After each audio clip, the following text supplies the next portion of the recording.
மக்கள் பணத்தை மக்களுக்கே திருப்பி தருவது எப்படி ஓசி என்று கேலிக்கு உள்ளாகும், எப்படி இலவசம் என்று ஏளனமாக பார்க்கப்படும். இப்படி வரையறுக்க எந்த அரசியல் கட்சிக்கும் எந்த அரசியல் தலைவருக்கும் உரிமை இல்லை என்று தமிழக வெற்றிக் கழகம் ஓங்கி உரைக்கிறது. இந்தியாவில் நம்பர் 1 இல்லாத மாநிலங்களில் கூட பெண்களுக்காக மாதம் வழங்கப்படும் தொகை அதிகமாக உள்ளது.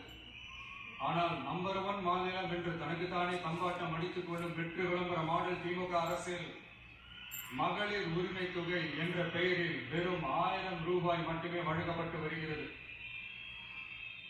மக்களுக்கு அரசின் சார்பில் வழங்கப்படும் தொகையால் அவர்களின் மளிகை சாமான் வாங்குவது போன்ற முக்கிய செலவுகளில் ஒன்றாவது குறைந்தபட்சமாக வேணும் பூர்த்தியாக வேண்டும்.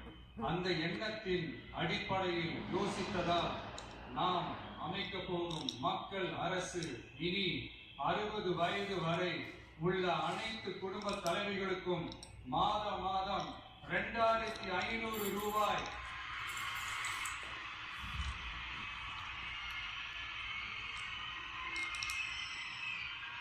வழங்கப்படும் என்பதை பெரும் மகிழ்வுடன் அறிவிக்கிறோம்.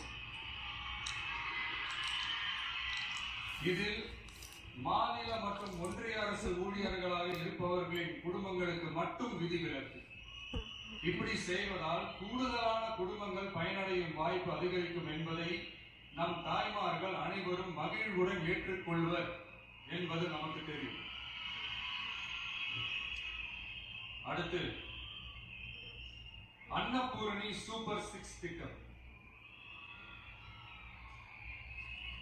நம் வீட்டு பெண்களுக்கு பெரும் சுமையா மாறி நிற்பது சமையல் கேஸ் விலையும் ஒன்று. தேர்தல் நெருங்கும் போது மட்டும் கேஸ் விலை குறைக்கப்படும், தேர்தல் முடிந்ததும் மீண்டும் கேஸ் விலை உயர்த்தப்படும். அந்த விலை உயர்வு நம் காதுகளில் புகை வரும் அளவிற்கும் கண்களில் கண்ணீர் வரும் அளவிற்கும் இருக்கும். தமிழகம் முழுவதும் இருக்கும் பெண்களின் மனதை அறிந்து நம் எண்ணத்தில் தோன்றியதுதான் இந்த அன்னபூரணி சூப்பர் 6 திட்டம். இத்திட்டத்தின்படி ஒவ்வொரு குடும்பத்திற்கும் வருடத்திற்கு 6 கேஸ் சிலிண்டர்கள்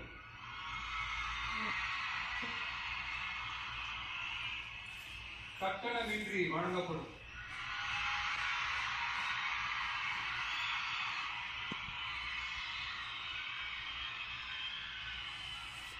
நம்மை சீராட்டி வளர்த்த நம் தாய்மார்கள் வயிற்றில் பால் பார்க்கும் திட்டமாக இதை அறிவிப்பதில் தமிழக வெற்றிக் கழகம் தலை நிமிர்ந்து